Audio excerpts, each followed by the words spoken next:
നമ്മളെല്ലാം പാടുന്നൊരു പാട്ടുണ്ട്, കരുതുന്നവൻ ഞാനല്ലയോ, കലങ്ങുന്നതെന്തിനു നീ കണ്ണുനീരിന്റെ താഴ്വരയിൽ കൈവിടുക. എന്റെ പ്രിയപ്പെട്ടവർ, ഈ പാട്ടിന്റെ ഒരു പശ്ചാത്തലം നമ്മൾ ശരിക്കും ഒന്ന് മനസ്സിലാക്കേണ്ടതാ. ഈ പാട്ട് എഴുതിയത് ജോസഫ് ഉപദേശി എന്ന് പറഞ്ഞൊരു ഉപദേശിയാണ്, ഒരു പാവപ്പെട്ട ഉപദേശി. ഉപദേശിയുടെ ജോലി എന്ന് പറയുന്നത് ഫുൾ ടൈം സുവിശേഷകനാണ്. അദ്ദേഹത്തിന്റെ ഭാര്യയും 3 പെൺകുട്ടികളുമാണുള്ളത്. വാടക വീട്ടിലാണ്. തിരുവല്ല അപ്പുറം മഞ്ഞാടി എന്ന് പറഞ്ഞ സ്ഥലമുണ്ട്, അവിടെ അടുത്ത് പോകുന്ന വഴിക്കാണ്. അപ്പോൾ തിരുവല്ല എന്ന് പത്തനംതിട്ടയൊക്കെ പോകുന്ന വഴിക്ക് ഒരു സ്ഥലത്ത് പ്രിയപ്പെട്ടവരെ അദ്ദേഹം താമസിക്കുന്നു. അവിടെ വാടകയ്ക്കാണ് താമസിക്കുന്നത്. പല സ്ഥലങ്ങളിൽ വാടകയ്ക്ക് മാറി മാറി തെക്കൻ കേരളത്തിൽ താമസിച്ചുകൊണ്ടിരുന്നു. പ്രായപൂർത്തിയായ 3 പെൺകുട്ടികളുണ്ട്. അദ്ദേഹം രാവിലെ ബൈബിളും കർത്താവിനോടുള്ള സ്നേഹത്തെ പ്രതി ഹൃദയം അങ്ങോട്ട് ജ്വലിക്കുകയാണ്. അദ്ദേഹത്തിന് ജ്വലിക്കാൻ സുവിശേഷം പറയാം. രാവിലെ എഴുന്നേൽക്കുമ്പോൾ സുവിശേഷം പറയണമെന്നാണ് ആഗ്രഹം. അതുകൊണ്ട് എന്ത് ചെയ്യും? ബൈബിൾ എടുത്തോട്ട് പോകും. ബൈബിൾ എടുത്തിട്ട് നേരെ ചില കവലകളിൽ ചെന്ന് നിന്ന്, അദ്ദേഹത്തിന്റെ പ്രത്യേക കള്ള് ഷാപ്പിന് മുമ്പിൽ ചെന്ന് നിന്ന് പോലും സുവിശേഷം പറയും. ആളുകൾ ഓടിക്കും. കള്ള് ഷാപ്പിന്റെ മുമ്പിലൊക്കെ ചെന്ന് സുവിശേഷം പറയും. കള്ള് ഷാപ്പിന്റെ മുമ്പിൽ ചെന്ന് സുവിശേഷം പറയും. കവലകളിൽ നിന്ന് സുവിശേഷം പറയും. പ്രിയപ്പെട്ടവരെ, ചില ദിവസങ്ങളിൽ അദ്ദേഹം അങ്ങനെയല്ല ചെയ്യുന്നത്. ചില ദിവസങ്ങളിൽ അദ്ദേഹം എന്ത് ചെയ്യും? ഓരോ വീടുകൾ കയറി ഇറങ്ങും. വീടുകൾ കയറി ഇറങ്ങി ഓരോ വീട്ടിൽ ചെന്നിട്ട് ചോദിക്കും, അല്പസമയം വചനം പറഞ്ഞോട്ടെ. ഉവ്വ എന്ന് പറഞ്ഞാൽ അദ്ദേഹം കയറി ഇരിക്കാൻ പറഞ്ഞാൽ അകത്ത് കയറി ഇരുന്ന് പറയും, അല്ലെങ്കിൽ മുറ്റത്ത് നിന്നുകൊണ്ട് അവരോട് വചനം പറയും. 10-15 മിനിറ്റ് പ്രസംഗിക്കും. എന്നിട്ട് അദ്ദേഹം അടുത്ത വീട്ടിലേക്ക് പോകും. ഇങ്ങനെ സുവിശേഷം നടത്തിയിട്ടുള്ള മനുഷ്യൻ ആരെങ്കിലും സ്നേഹബുദ്ധിയാ എന്തെങ്കിലും കൊടുത്താൽ, അരിയോ സാധനമോ പണമായിട്ടൊക്കെ, അദ്ദേഹം ആരോടൊന്നും പറയത്തില്ല. അദ്ദേഹം നിർബന്ധിച്ച് കയ്യിൽ വെച്ചു കൊടുത്താൽ അതുകൊണ്ടാണ് അദ്ദേഹം ഉപജീവനം നടത്തിക്കൊണ്ടിരുന്നത്. അങ്ങനെയുള്ളൊരു ഉപദേശിയായിരുന്നു ജോസഫ് ഉപദേശി. പ്രിയപ്പെട്ടവർ, അദ്ദേഹം തിരുവല്ലപ്പുറം താമസിക്കുകയാണ്. ഒരു വാടക വീട്ടിൽ താമസിക്കുന്നു. 5 മാസമായി. 5-ാം മാസമാണ് താമസിക്കുന്നത്. അപ്പോ 4 മാസമായിട്ട് അവിടെ താമസിക്കാൻ തുടങ്ങിയിട്ട് 4 മാസമേ ഉള്ളൂ. 4 മാസമായിട്ടും വാടക കൊടുത്തിട്ടില്ല. പട്ടിണിയാണ്.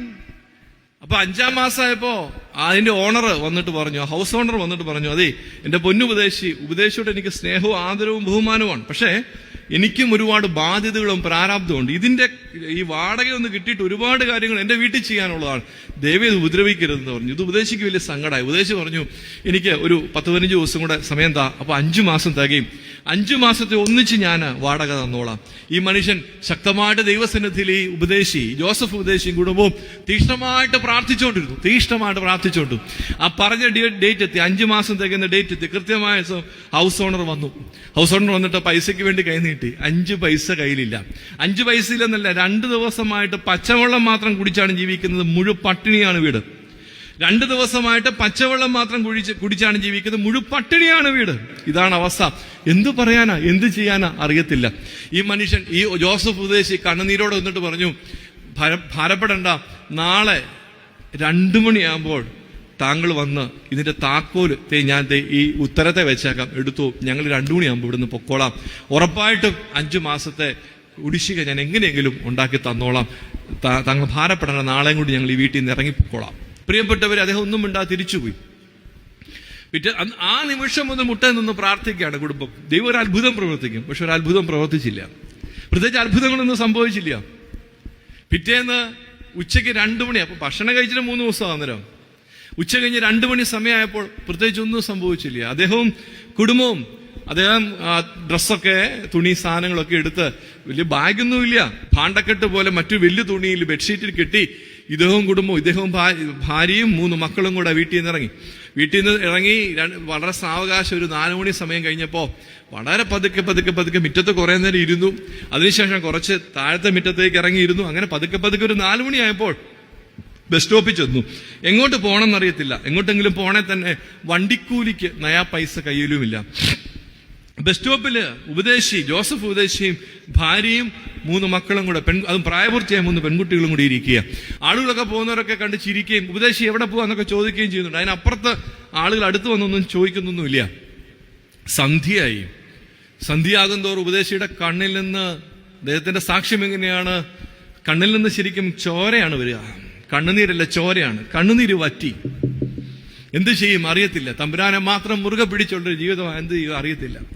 ഇരുട്ടി തുടങ്ങി. ഈ സമയത്ത് ആ നാട്ടിലെ ഇത് പുതുപ്പണക്കാരനായ മനുഷ്യൻ, എന്തിനാ പക്കാ കർഷകനായിരുന്നു.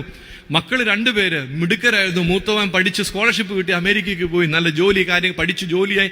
ഇളവനെ കൊണ്ടുപോയി, അവനും അവിടെ നല്ല ജോലിയായി. മൂത്തവന് അവിടെ നല്ല രീതിയിൽ നല്ല അവിടെ വീടായി, നാട്ടിലൊരു ഭയങ്കര വീട് വെച്ചു. അനിയനും തൊട്ടിപ്പുറം മറ്റൊരു വീട് വെച്ചു. 2 വീട്, വീടിൽ നിർത്തി 2 വീടായി. സ്ഥലമൊക്കെ കുറെ മേടിച്ചു. മൂത്തവൻ വിവാഹം കഴിച്ചു.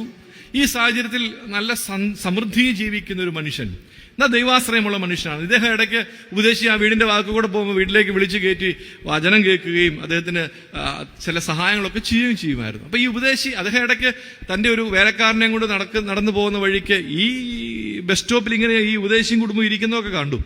പക്ഷെ ശ്രദ്ധിച്ചില്ല, അങ്ങ് പോയി. തിരിച്ച് സന്ധ്യയായി പോകുന്നപ്പോൾ അതേപടി ഇരിക്കുന്നത് കണ്ടപ്പോൾ അടുത്തേക്ക് എന്നിട്ട് ചോദിച്ചു, എന്താ പറ്റി ഉപദേശി, കാര്യം എന്താ ഇങ്ങനെ ഇരിക്കണേ? അതേപോലെ ഒന്നുമില്ല. ഉപദേശി കാര്യം പറ, എന്നെ വിഷയം പറഞ്ഞു. ഇങ്ങനെ വീട്ടിൽ നിന്ന് ഇറങ്ങിപ്പോരേണ്ട വന്നു, ഒരു പോക്കടയില്ല, നയ പൈസ കയ്യിലില്ല, എങ്ങോട്ട് പോകണമെന്ന് അറിയത്തില്ല. പെട്ടെന്ന് ഇദ്ദേഹം ഒരു ചിരി ഇരിച്ചിട്ട് പറഞ്ഞു, എന്റെ പൊന്നു ഉപദേശി, ഇത്രയും കാര്യമുള്ളൂ. ഈ മനുഷ്യൻ തന്നെ ഒരു ഭാണ്ഡക്കെട്ടിങ് എടുത്തു, ഇവരുടെ ആ സാധനങ്ങളുടെ ഭാണ്ഡക്കെട്ട് എടുത്തു. തന്റെ കൂടെയുള്ള വേലക്കാരനോട്, എടാ ഒരു ഭാണ്ഡക്കെട്ടിങ് എടുക്കാൻ പറഞ്ഞു. അദ്ദേഹം അവന്റെ തലയിലോട്ട് 2 ഭാണ്ഡക്കെട്ട് എടുത്തു വെച്ചു. എന്നിട്ട് പറഞ്ഞു, എന്റെ കൂടെ വരാൻ പറഞ്ഞു. ഉപദേശി വെച്ചു, എങ്ങോട്ടാ? അപ്പൊ പറഞ്ഞു, എന്റെ മൂത്തവൻ വീട് വെച്ചു, ഇളയവനും ഇതാ തൊട്ടപ്പുറം വലിയൊരു വീട് വെച്ചു. ഇളയവൻ വെച്ച വീട്ടിലാണ് ഞങ്ങൾ താമസിക്കുന്നത്. മൂത്തവൻ വലിയൊരു വീട് വെച്ചു, അതിനൊരു ഔട്ട് ഹൗസ് ഉണ്ട്. ഇന്നലെയും കൂടെ വൈകിട്ട് അമേരിക്കയിൽ നിന്ന് വിളിച്ചപ്പോൾ പറഞ്ഞൊരു കാര്യമാണ്, വീട്ടിൽ ആൾപെരുമാറ്റം ഇല്ലാതെ വെറുതെ കിടന്ന് വീട് പോവാണ്. ആ ഗസ്റ്റ് ഹൗസ് ഔട്ട് ഹൗസിലേക്ക് ആരെങ്കിലും ഒരു പാവപ്പെട്ട കുടുംബത്തെ താമസിച്ച്, ഇത് വാടകയ്ക്ക് കൊടുക്കാനൊട്ട് താല്പര്യമില്ല, അതുകൊണ്ട് ആ ഔട്ട് ഹൗസിലേക്ക് ഏതെങ്കിലും ഒരു പാവപ്പെട്ടവരെ താമസിപ്പിച്ചിട്ട് അവരോട് വീടും പരിസരവും ഒന്ന് ഭംഗിയായിട്ട് ഇടാൻ പറ. വാടക ഒന്നും കിട്ടിയില്ലെങ്കിലും കുഴപ്പമില്ല. ഇന്നലെ വൈകിട്ടും കൂടെ മകൻ പറഞ്ഞ ഉപദേശിക്ക് വരാൻ പറഞ്ഞു.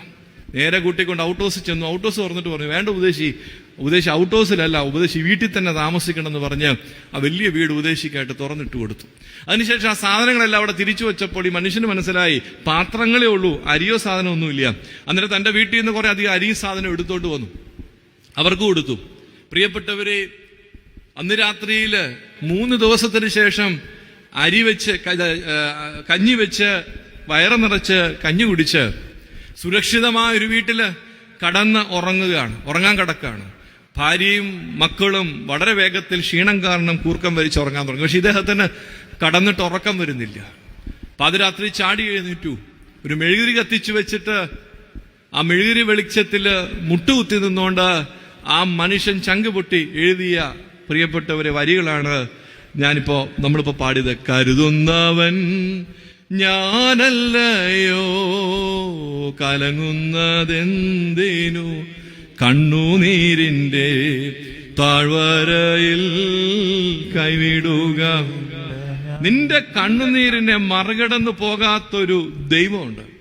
നമ്മുടെയൊക്കെ ജീവിതത്തിൽ ചില പ്രത്യേക പോയിന്റ് ഉണ്ട്, ഒന്നും ചെയ്യാൻ സാധിക്കാത്ത ചില നിമിഷങ്ങളുണ്ട്.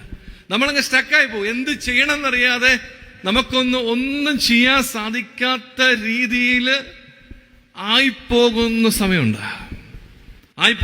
എന്ത് ചെയ്യണമെന്നറിയാതെ 2 കരവും ഉയർത്തി സ്വർഗത്തിലേക്ക് നോക്കിക്കൊണ്ട്, എന്റെ കർത്താവേ, എന്നെ കൊണ്ട് കഴിയില്ലപ്പാ, 1 ഇഞ്ച് മുമ്പോട്ട് പോകാൻ പ്രാപ്തിയില്ലപ്പാ, എനിക്ക് നീ ഉള്ളപ്പാ എന്ന് പറഞ്ഞ് നിന്നു പോകുന്ന ചില നിമിഷങ്ങളുണ്ട് ജീവിതത്തിൽ. പ്രിയപ്പെട്ടവരെ, എല്ലാം അവസാനിച്ചു എന്ന് ലോകം വിധി എഴുതുമ്പോൾ ദൈവം പ്രവർത്തിച്ചു തുടങ്ങും.